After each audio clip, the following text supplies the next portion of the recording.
Bonjour, eh ben écoutez, je pense qu'il est temps quand même de passer au montage de ces destroyers Scorpec que je vous ai montré il y a quelques temps. Donc ne soyez pas étonnés, si vous avez vu mes vidéos, vous le savez, j'ai déjà fait donc quand même une des figurines qui était livrée dans le numéro 4. À savoir donc le plasmacite Canoptech, hein, voilà, donc il me reste à faire les destroyers Scorpec, les bien nommés. Et de même, ne soyez pas étonnés, j'ai déjà placé quelques cristaux Nécron sur les bases. Et si vous avez vu la dernière vidéo, vous avez vu aussi que j'ai préparé les bases en question avec donc de la texture Astrogranite. Voilà, c'était surtout pour combler le trou, entre guillemets, la pastille d'éjection qu'on voyait beaucoup trop au centre du socle. Et donc après un petit brossage à sec, il me semble que c'était du blanc, mais je suis plus trop sûr. Ça allait. J'ai même mis pour tester un petit caillou qui me gênait dans une de mes semelles de chaussures pour voir, et ça rend pas mal, donc je sais maintenant que je peux le faire en mettant de la colle tout à fait classique. Et par contre je me suis rendu compte que je me suis trompé de socle. J'ai mis ce socle là pour le plasmacite et en fait c'était le socle d'une des figurines d'ultramarine du numéro 3. Voilà, donc on verra si ça conviendra quand même à ces figurines là pour le vrai socle qui est un petit peu différent. Voilà, il est plus petit, mais voilà, donc déjà vous voyez qu'avec le plasmacite, exactement comme je vous l'ai montré d'ailleurs dans une dernière vidéo, je suis quand même assez content du résultat. Je l'ai encore modifié et amélioré avec les peintures que je vous ai présentées dans la vidéo qui concerne justement la réalisation des cristaux Nécron. Si vous n'avez pas vu cette vidéo sur les cristaux Nécron et comment les réaliser tels que je l'ai fait là sur ces socles, je vous propose de voir sur le lien qui s'affiche ici. Mais en attendant, donc je suis toujours aussi content du résultat. Et maintenant on va se lancer dans le montage de ces destroyers que je vous avais montré aussi dans la vidéo sur les cristaux Nécron. Et donc j'ai rien touché, hein, donc voilà, on devrait être bon, donc je me lance et puis après on se retrouve pour le résultat monté de ces figurines. Alors j'ai commencé à monter et déjà j'ai la preuve que monter tout ça tel quel, sans colle ni rien, c'est un peu délicat. C'est un peu délicat parce que les pièces sont fragiles et en forçant sur la colonne vertébrale et les deux pièces qui composent le torse, j'ai cassé donc une des vertèbres, en tout cas un morceau. Et voilà, bon, ça se voit pas trop, mais c'est un peu gênant. Et pourtant j'avais agrandi un élément dans lequel devait se placer un autre élément, mais ça n'a rien changé. Et il a bel et bien fallu que je colle la tête qui pourtant est bien sur le bras. C'est bizarre de dire ça comme ça, mais voilà, il y a des éléments ici qui composent donc un des bras, les pistons, le cou de ce destroyer Nécron. Et c'est assez bien conçu, sauf que si j'avais pas mis de la colle, la tête serait en lévitation derrière le reste de son crâne.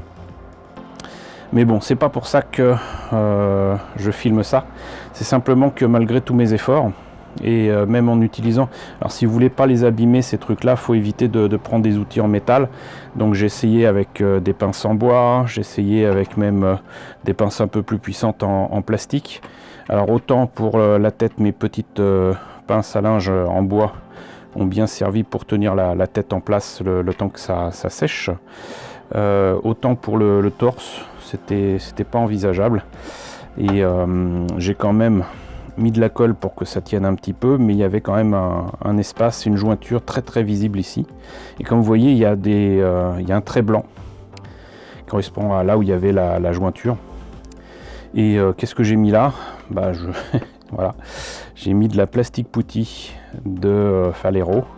Et je pense que cette plastique putty correspond au mastic plastique de Prince Auguste, sauf que je ne sais pas si Prince Auguste existe encore, mais c'est la même matière. Donc c'est soi-disant, qu'est-ce qu'ils disent là, du mastic plastique, donc voilà. Et alors ça a une particularité, ce machin, c'est que c'est très bien pour par exemple réduire comme ici l'apparence de la jointure entre deux pièces. C'est parfait par exemple pour les avions, pour mettre entre la carlingue et l'aile si c'est pas trop grand. Par contre, c'est un gros défaut, c'est que ça se ponce extrêmement mal. Par contre, du coup, vous pouvez quand même placer ça avec un pinceau en diluant un tout petit peu avec de l'eau. Vous placez ça dans la jointure. Éventuellement, vous pouvez mettre ça directement. Moi, c'est ce que j'ai fait avec un cure-dent. Et j'ai commencé déjà à mettre le mastic plastique comme ça. Et une fois que c'était fait, ce que je pouvais faire avec le doigt, je l'ai fait avec, donc j'ai mouillé le doigt et j'ai lissé, si vous voulez, le mastic plastique pour qu'il n'y ait plus que du mastic plastique dans la jointure. Et si ça ne suffit pas, vous utilisez un coton-tige et toujours mouillé hein, évidemment. Donc voilà, et vous faites comme ça. Et ça vous permet de lisser, parce que sinon, si vous attendez que ça sèche, comme de la putty normale de chez Tamiya, et qu'ensuite vous essayez de poncer, alors déjà sur des trucs aussi petits, ça sera un peu coton, sans mauvais jeu de mots, et le truc c'est que vraiment il faut lisser dès que vous appliquez la matière, et à ce moment-là, normalement, ça devrait donner quelque chose de bien. Gros défaut par contre de ce mastic plastique, gros défaut, c'est que ce mastic plastique a tendance à se rétracter. Et quand il se rétracte, eh ben, du coup ça fait un creux. Et donc faut en remettre. Donc n'hésitez pas à en mettre, si ça dépasse un tout petit peu, j'insiste là-dessus, c'est pas grave. Là je vais voir déjà ce que ça donne avec de la peinture. Et on verra bien. Mais en attendant, donc je vais continuer à monter mes destroyers en espérant de rencontrer moins de problèmes sur les autres modèles, mais en tout cas pour l'instant c'est bien parti.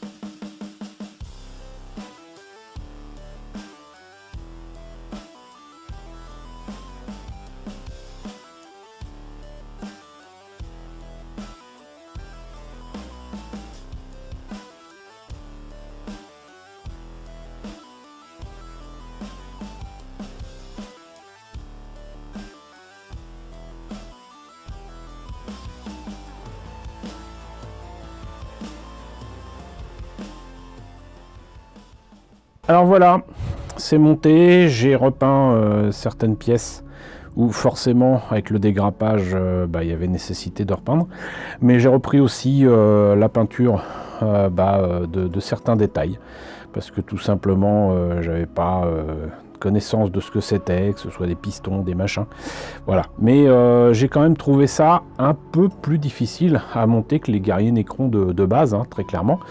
J'ai pas pour ma part considérer que c'était terminé. Il faut vraiment que je reprenne notamment ces lames, hein. Franchement je m'y fais pas, franchement, et surtout j'ai quand même trouvé ça assez difficile à monter, pour la simple et bonne raison que même en modifiant les endroits où placer les pièces, hein, en creusant un petit peu pour que ça tienne un peu mieux ou quoi, c'est quand même pas facile à monter. Il y a des détails qui risquent de casser. J'ai cassé, on va dire, une vertèbre, un truc du dos d'un des destroyers, hein. C'est pas la joie. Et ils sont très beaux, hein. Il y a pas à tortiller du popotin, vous connaissez le reste. Mais voilà, je trouve ça quand même un peu fragile. Et surtout, il y a des moments où c'était pas évident de suivre les instructions. Je vous mets une image ici, voilà, il y avait quand même des fois des trucs assez particuliers avec des pièces à mettre dans un sens puis replacer dans un autre et tout, un tuyau ou un piston ou je ne sais quoi qui se mettait dans le crâne avant de mettre la face de la tête dessus, des petites choses comme ça, quoi. Et comme je vous disais, non seulement c'est fragile, mais en plus de ça, il faut quand même penser à mettre aussi donc j'allais dire les pinces, les jambes dans les trous. Là, vous avez pas mal de... Par exemple ici, vous avez donc la base des pieds qui doit aller dans le sol, quoi. Et c'est pas si évident que ça à mettre dedans sans casser quoi que ce soit. Alors ça rend bien, mais je reprendrai ça plus tard, parce que là pour l'instant j'avoue que c'est pas que ça me sorte par les yeux, c'est qu'il va falloir que je prenne du recul sur ce montage et cette peinture pour voir les choses un petit peu plus sereinement. Voilà, ne serait-ce que pour reprendre la tête, reprendre les détails ici ou là. Voilà, parce que j'étais très content des pièces séparément, mais sur l'ensemble là, j'ai du mal un petit peu à voir les choses, notamment à cause de ces fameuses lames là. Mais voilà, ça rend très bien, franchement, ils sont très jolis. Mais voilà, pour l'instant, moi je pense que je vais devoir les mettre un petit peu de côté pour mieux retravailler dessus plus tard, pour reprendre certains détails et tout ça. Mais je suis toujours aussi content des yeux, des têtes, en tout cas des effets verts sur les corps eux-mêmes, les lames vraiment pas. Mais sinon c'est clair qu'ils ont de la tronche, hein. C'est Destroyer Scorpec et le plasmacite. Mais quel profil, hein. Franchement, ils rendent vraiment terriblement bien. Donc voilà. Donc on va dire que c'est terminé. Donc j'espère quand même que ce montage vous a intéressé. N'hésitez pas à me dire ce qu'il en est dans la section commentaires. N'hésitez pas à liker, n'hésitez pas à partager. N'hésitez pas à vous abonner si ce n'est pas déjà le cas. Coucou aux nombreux abonnés qui nous ont rejoints ces derniers temps, bienvenue ici. Coucou aux grands anciens qui me suivent depuis 7 ans. Merci à tous de votre fidélité, merci à tous de votre soutien sur Tipeee et sur Paypal. Surtout, prenez soin de vous. Je vous laisse avec la liste des contributeurs de la chaîne. Et je vous dis à très bientôt, j'espère, pour le montage et la peinture d'autres figurines de Warhammer 40 000 Imperium.